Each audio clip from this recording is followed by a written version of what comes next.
कल बताए थे माइक्रो एक्सपेरिमेंट का टीएस। आपको फिगर से समझा देते हैं। तुमने कल देखा होगा, कल लिखा भी है, उसमें देखोगे कि एक माइक्रोस्कोप में 4 वाल से घिरा होता है, 4 लेयर को या 4 वाल को।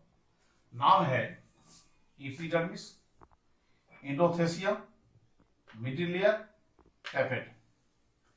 एपिडर्मिस सेल के एक लेयर से घिरा हुआ है, देखो ब्लैक कलर से बनाए हैं। एंडोथेसियम भी सेल का एक ही लेयर से, ये हरा रंग से है। मिडिल लेयर में सेल का 1, 2 या 3 कतार होता है। हम 2 कतार बनाए रेड कलर से। इस तीनों में तुम देखोगे तीनों प्रोटेक्शन का काम करता है, और ये तीनों जो है यूनिन्यूक्लियर होता है। लेकिन टेपेटम जो सबसे अंत का दीवार है, तो ये जो चौथा दीवार है सबसे अंदर की तरफ, इसका नाम टेपेटम है। इसके सेल में एक से ज्यादा न्यूक्लियस होता है, इसलिए इसको मल्टी न्यूक्लियट सेल कहते हैं। और सबसे अंदर खाली जगह जो था वो खाली नहीं है, पैक्ड है स्पोरोजिनस सेल से। बहुत सारे सेल हैं, उस सेल के पूरे गुच्छा को कहते हैं स्पोरोजिनस टिश्यू। जब एंथर मैच्योर करता है तो यही माइक्रोस्पोरियम के अंदर जो स्पोरोजिनस सेल्स है, इसी सेल से पॉलन ग्रेन बनता है। और अगला स्टेप है माइक्रोस्पोरोजिनेसिस, कहते किसको है? यह जो माइक्रोस्पोर्स है, ये जो स्पोरोजिनस है, माइक्रोस्पोर नहीं स्पोरोजिनस सेल्स है, एक्चुअली ये डिप्लॉइड होता है और इसमें मियोटिक डिवीजन होगा और तब हेप्लॉइड सेल बनेगा जिसका नाम होता है माइक्रोस्पोर। यह जो डिप्लॉइड स्पोरोजिनस सेल्स है, उससे जो हेप्लॉइड माइक्रोस्पोर बनता है, इसी प्रोसेस को कहते हैं माइक्रोस्पोरोजिनेसिस। लिखा हुआ है the process of formation of haploid microspore. ये हेप्लॉइड माइक्रोस्पोर्स का फॉर्मेशन किससे? Diploid sporogenous sales. हालांकि स्पोरोजिनस सेल से चूंकि माइक्रोस्पोर बनता है, माइक्रोस्पोर का एक दूसरा नाम होता है पॉलन ग्रेन, जो यहां लिखा भी है अंत में। चूंकि इससे स्पोरोजिनस सेल से माइक्रोस्पोर यानी पॉलन ग्रेन बनता है, इसलिए सेल का नाम होता है पॉलन मदर सेल, जिसको शॉर्ट में लिखते हैं PMC, पॉलन मदर सेल। और ये बनता कैसे? साफ साफ पता चलता है, ये डिप्लॉइड सेल है, बनेगा हेप्लॉइड, बनेगा कौन चीज? मियोसिस होगा। तो इस तरह से पूरी बात को हम लिखा है, the process of formation of haploid microspores from diploid sporogenous cells और pollen mother cells by meiosis is called microsporogenesis. और इसको फिगर से भी यहां दिखना है। यह है पॉलन मदर सेल, या इसी का नाम होता है स्पोरोजिनस सेल। इसमें मियोसिस होगा। मियोसिस डबल डिवीजन होता है, फर्स्ट एंड सेकेंड। पहली बार में 2 सेल, दूसरी बार में 4 सेल। जितना इसमें क्रोमोसोम की संख्या होगी, अगर इसमें 2n से लिखते हैं तो ये हो जाएगा सेल में n और ये n। मतलब ये कि एक स्पोरोजिनस सेल से यानी पॉलन ग्रेन मदर सेल से 2 बार डिवीजन के बाद 4 हेप्लॉइड माइक्रोस्पोर बनकर तैयार। लेकिन माइक्रोस्पोर का जो दीवार है थोड़ा थिक हो जाता है, मोटा हो जाता है, इसकी सुरक्षा के लिए। जब मैच्योरिटी आती है, जब एंथर पूरा मैच्योर कर जाता है, तो क्या होता है? ये दीवार क्रैक कर जाता है, इसी को कहते हैं टूटना। और यही नहीं, इसका यही दीवार नहीं क्रैक करता है, ये पूरी दीवार क्रैक कर जाता है, जिसको कहते हैं डेhiscence।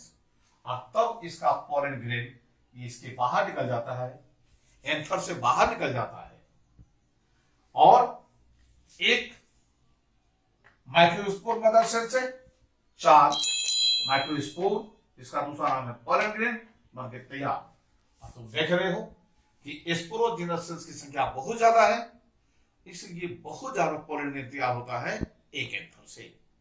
अब आगे देखेंगे एक पॉलन ग्रेन का स्ट्रक्चर कैसा होता है।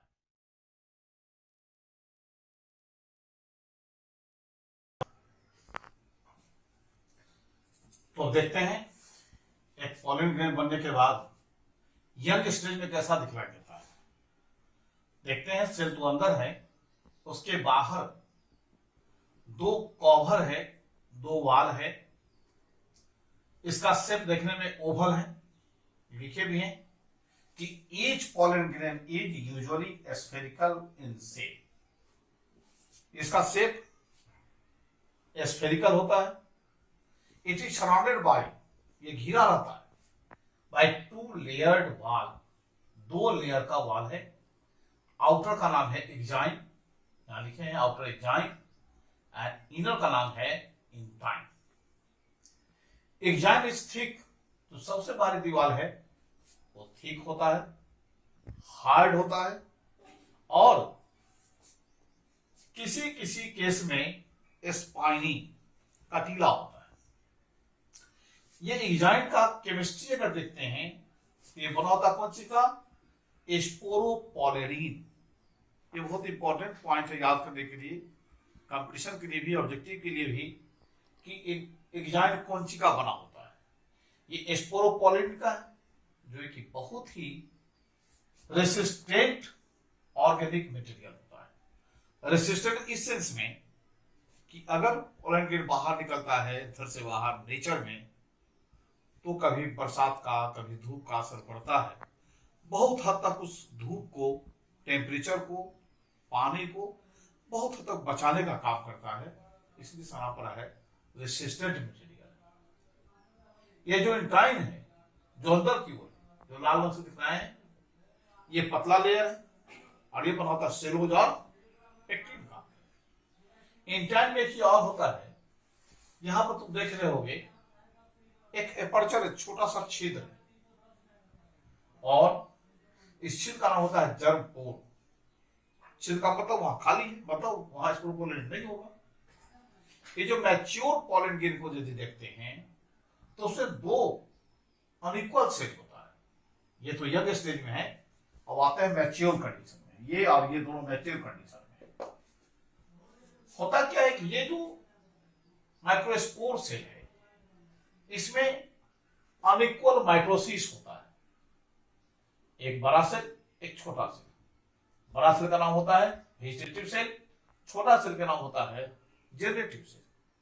वही लाइन यहां लिखा हुआ है कि एक मैच्योर पॉलन ग्रेन को देखते हैं तो उसे दो ठो अनइक्वल सेल होता है, जो बनता है माइटोसिस से। उसमें लार्जर सेल को कहते हैं वेजिटेटिव सेल, और स्मॉलर को कहते हैं जेनरेटिव सेल। लार्जर क्यों है? क्योंकि रिच अमाउंट ऑफ न्यूट्रिएंट्स उसमें पूरे पॉलन ग्रेन का स्टोर फूड है, जो बाद में जब वो ये कहता है मेल गैमेट उसको न्यूट्रिशन प्रोवाइड करता है। तो चूंकि इसमें काफी अधिक अमाउंट में न्यूट्रिएंट्स भरा होता है, इस कारण से इसका साइज बड़ा होता है।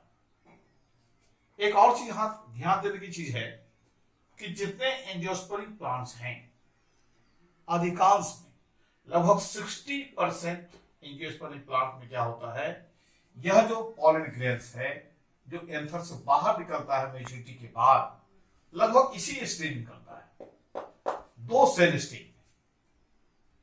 लेकिन कुछ ऐसे भी एंजियोस्पर्मिक प्लांट हैं, लगभग 40%, जिसमें क्या होता है, इसको मैच्योरिटी पर निकलने से पहले ये जो जनरेटिव सेल है वो दो इक्वल पार्ट में डिवाइड कर जाता है माइटोसिस से, और तब इसका नाम, अकेले था तो जनरेटिव नाम, नहीं जब दो बन जाता है तो इसका नाम होता है मेल गैमेट्स। तो अगर मेल गैमेट बन गया तो दो मेल गैमेट, एक जनरेटिव सेल मिलाकर 3 सेल स्टेज। तो 40% एंजियोस्पर्मिक प्लांट्स ऐसा है जिसमें ये जो पॉलन ग्रेन है एंथर से बाहर निकलने से पहले 3 सेल स्टेज बन जाता है। इसका मतलब अगर पॉलन ग्रेन का पूछता है कि कितने सेल का होता है, तो 60% प्लांट में 2 सेल स्टेज का होता है। अगर 2 सेल है, एक वेजिटेटिव एक जनरेटिव। 60% या 40% प्लांट में 3 सेल का होता है, जिसमें एक वेजिटेटिव सेल है और 2 मेल गैमेट। हालांकि जिसमें 2 है वह भी बाद में पॉलिनेशन के बाद वो 3 सेल में बन जाएगा। निकलने के समय 2 या 3 हो सकता है। तो ये हो गया पॉलन के बारे में। अब आगे है इस पॉलन का क्या इंपॉर्टेंस है।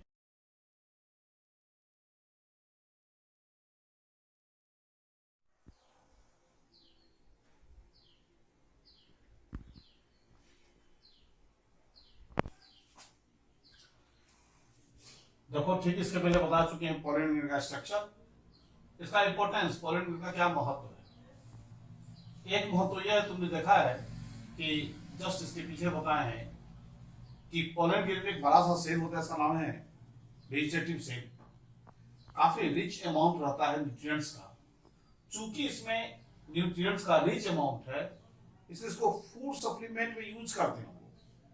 क्रिकेट देखते होगे, बीच बीच में देखते होगे कि जो क्रिकेट का प्लेयर सब है पॉकेट में ट्रॉफी खाता रहता है, उसमें चावल दाल सब्जी नहीं खाता है, ये थोड़ा थोड़ा बीच में देता रहता है, उसे एनर्जी मिलती रहती है। उसी तरह यह भी एक प्रकार का फूड सप्लीमेंट हो सकता है पॉलन ग्रेन।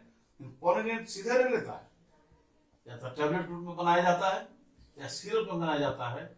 और एथलेट्स और जो घोड़ा रेस में चलता है उसको भी काफी एनर्जी खर्च होती है।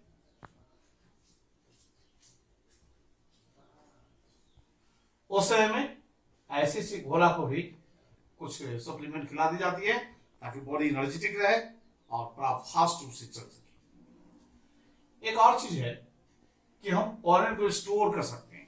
पॉलन बैंक का नाम सुना होगा, जैसे बैंक होता है पैसा जहां जमा होता है, यह है पॉलन ग्रेन का बैंक। वहां बहुत पॉलन को जमा कर सकते हैं, लेकिन ऐसे सीधे जमा नहीं कर देंगे। देखते होंगे फल सब जो टूट के आता है, उस फल का सीजन होता है, लेकिन बहुत दिन रख सकते हैं कहां, तो कोल्ड स्टोरेज में। तो कोल्ड स्टोरेज उसके अंदर का टेम्परेचर काफी कम होता है। घर में मिठाई लाके रखते हैं गर्मी का समय, 2 दिन 3 दिन बाद मिठाई खराब हो जाएगा, फ्रिज में डाल देते हैं, थोड़ा अधिक समय बाद खराब होता है क्योंकि लो टेम्परेचर है। उसी तरह इस पॉलन को भी स्टोर कर सकते हैं, महीना नहीं कई वर्षों के।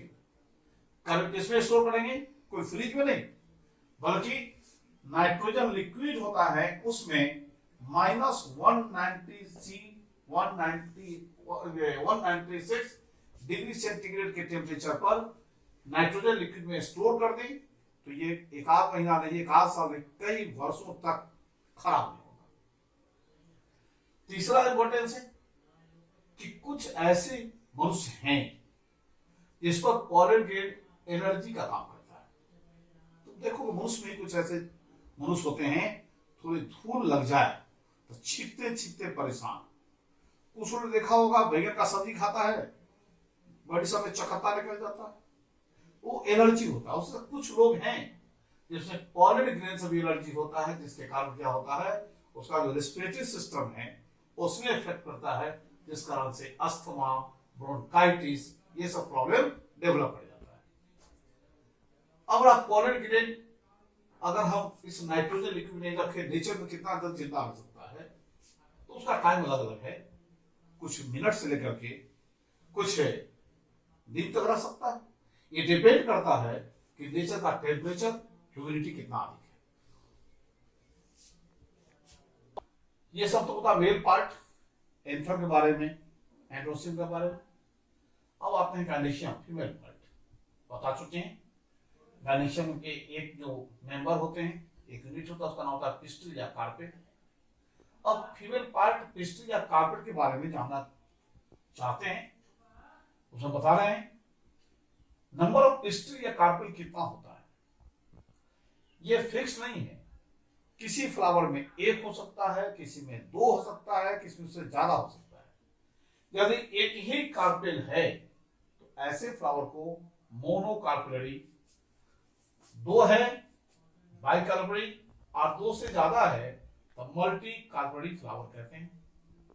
अब मान लो एक से ज्यादा बहुत सारे, तो सभी क्या होगा, या तो एक दूसरे से मिला हुआ होगा, फ्यूज कर देगा, जैसे दो केला को देखा होगा जुड़ा हुआ। अगर एक से ज्यादा है सब मिलकर फ्यूज कर दिया या अलग अलग रहेगा। अगर वो फ्यूज किया हुआ है, जुड़ा हुआ है, इसको सिल कार्पस कहते हैं, और यदि अलग अलग है इसको एपो कार्पस कहते हैं। अब एक पिस्टिल और कार्पेल का स्ट्रक्चर देखें, ये फिगर बना हुआ है और इसका डिटेल यहां लिखा हुआ है। अगर हम पिस्टिल को देखें, प्रत्येक पिस्टिल में तीन पार्ट्स होते हैं, स्टिग्मा, स्टाइल एंड ओवरी। लिखे हैं स्टिग्मा, स्टाइल एंड ओवरी। ये स्टिग्मा क्या है, देखें, it is upper most part of the pistil. जैसे हम लोग का हेड का सबसे ऊपर का पार्ट ये है, ठीक उसी तरह ये किसी भी पिस्टिल का सबसे ऊपर वाला पोर्शन होता है, और इसमें या तो चिपचिपा होगा, किसी किसी में हेयरी माने बाल के जैसा होता है, और एंड ड्यूरिंग पॉलिनेशन, आप पॉलिनेशन में क्या करता है, ये रिसीव करता पॉलन ग्रेन को, जो पॉलिनेशन होता है तो इसी पर आकर के पॉलन ग्रेन गिरता है। ऐसे मान लो पॉलन ग्रेन है, यह है,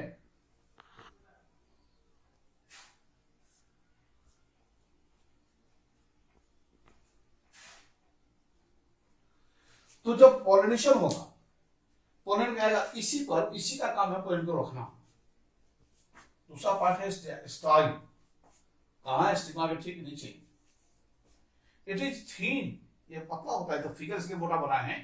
और कुछ बच्चों याद होगा तुम लोगों को, जब 11 का क्लास में रहे थे तो तुम लोगों को कहते हैं उरुल का फूल लाने के लिए कुछ बच्चे लाए भी थे, और मैंने उसमें बताया था मेल पार्ट फीमेल पार्ट, और उसमें बताया था स्टिग्मा, स्टाइल और ओवरी। स्टाइल क्या है, ये स्टिग्मा के ठीक नीचे पतला, इलोंगेटेड और सीधा धागा की तरह है, हालांकि अंदर से हॉलो होता है। जैसे डॉक्टर जो सुई देते हैं तो उसका निडल देखा हुआ बड़ी पतला होता है, ये अंदर से हॉलो है, तभी तो दवा बाहर निकलती है उधर से। ठीक उसी तरह ये भी अंदर से खोखला होता है, और ये रहता कहां है, तो स्टिग्मा के ठीक नीचे।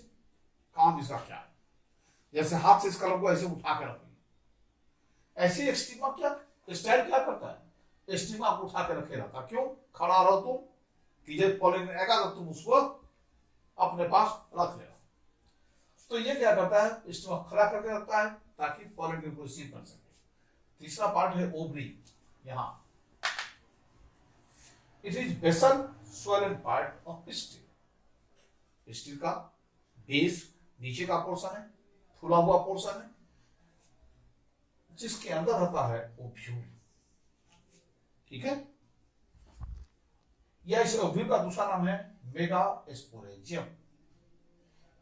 ये जो ओवरी के अंदर स्पेस है, खाली स्पेस, इसी स्पेस को कहते हैं ओवरियन कैविटी या लोक्यूल। इस कैविटी की चैम्बर की संख्या एक हो सकता है या इससे ज्यादा हो सकता है। देखिए, ये 1 हो सकता है या इससे ज्यादा हो सकता है। इसको चैम्बर कहते हैं, कंपार्टमेंट कहते हैं। अगर एक से ज्यादा है तो कैसे है, ये बीच में ये कंपार्टमेंट, तो हमने कहा कि ये तुमको इस ओवरी के अंदर चैम्बर एक हो सकता है, एक से ज्यादा हो सकता है। एक से ज्यादा है तो कैसे है, ये पतले पतले दीवार से चैम्बर अलग किया हुआ है। दीवार का नाम होता है कौन चीज, तो सेप्टम। और ये जो नंबर है, यहां छूट गया था, आप इसको करेक्ट कर देते हैं। Number of ovule in A ovary, अगर एक ओवरी में देखेंगे कि कितना ओव्यूल है, तो ये अलग अलग हो सकता है, सब एक ही हो या फिर अलग। तो नंबर ऑफ ओव्यूल क्या हो सकता है, एक हो सकता है, एक से ज्यादा हो सकता है। यह था एक पिस्टिल के बारे में स्ट्रक्चर। अब अगले वीडियो में, अगले क्लास में इस ओव्यूल का डिटेल स्ट्रक्चर देखना पड़ेगा। जिस तरह हमने देखा है एंथर के बारे में कि शुरू किए थे एंथर से, आप बना दिए कहा मेल गैविट, उसी तरह शुरू किए हैं कार्पेल या पिस्टल से, यहीं पर फीमेल गैविट एक बनेगा। तो पहले ओव्यूल देखेंगे, उसको डिटेल में पढ़ेंगे, तब जाकर अंत में एक बनेगा। ठीक, ओके।